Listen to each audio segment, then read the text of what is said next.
Wow, good morning, good morning, good morning! Natuloy din yung rides namin!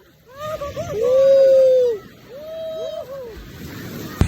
Yun oh, nakarating din oh.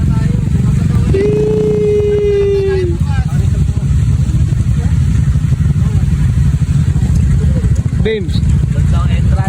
Night ride sa gabi! Woohoo! Natuloy din! Ay umaga na, itutur ko kayo dito sa BCR Travelers Inn.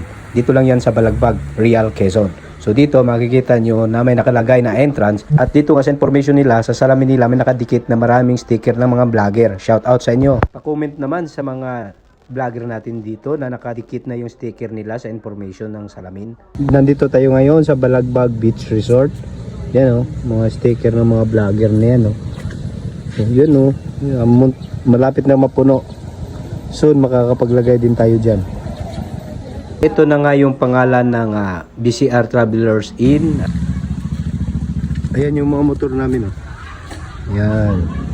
Tapos doon may mga A-house din sila. A-frame house, parang ang tawag dyan. Tapos mga cottage na may mga kwarto yan. Yan din, may kwarto sa amin, may kwarto din yan. Yan. Kung kayo ay mag-iihaw, magluluto, nandito po. May kitchen. Yan. Ito yung kitchen nila oh. Yan. Dito po yung kalahan or mag-ihaw kayo. Yan. Tapos ito yung hugasan. Yan. Yan naman yung CR nila sa lalaki. Sa kabila yung babae. Yan. Malawak po ang parkingan nila dito. Tapos yung may kotse. Yan. Tapos yung tindahan na yan, makikita nyo. Yan. Diyan po yung information nila. Tapos dyan ka din bibili ng may tindahan din sila dyan. Mga alak, pagkain, gano'n. So kung gusto nyo mag-overnight, ito, yung cottage namin, may kwarto sa baba at may kwarto din sa taas. Kumbaga tulugan. Tapos yan yung may yan, upuan at tapos lamesa. Yan. Kung detour naman kayo na hindi na kayo matutulog, pwede kayo dito. Kung konti lang kayo. Tapos yun, maliliit, meron din dyan. Basta pag mag-overnight kayo, marami dyan na may kwarto. Katulad ng A-frame. Tapos ito, may kwarto din sa taas. Yan.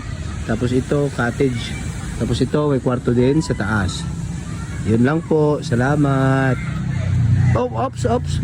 Gusto nyo makita yung dagat? Yung dagat, papakita ko sa'yo. Ganito kaganda yung dagat dito. Yan. Yan, yung dagat. Yan oh. Yan. Medyo malakas yung alon kasi parang Pacific Ocean na yata to. Di lang ako sigurado pero malakas yung alon. Tapos kung dito ka banda, mabato. Pero pag doon, may buhangin na doon. Yun oh. Nandun maganda sa mga bata pero well, basta ingat-ingat lang po kasi maalon. So, may part naman na hindi. Yan oh. Ang ganda no. Tara, pasyal na dito. Dito lang yan sa Real Quezon. Balagbag. Yan oh.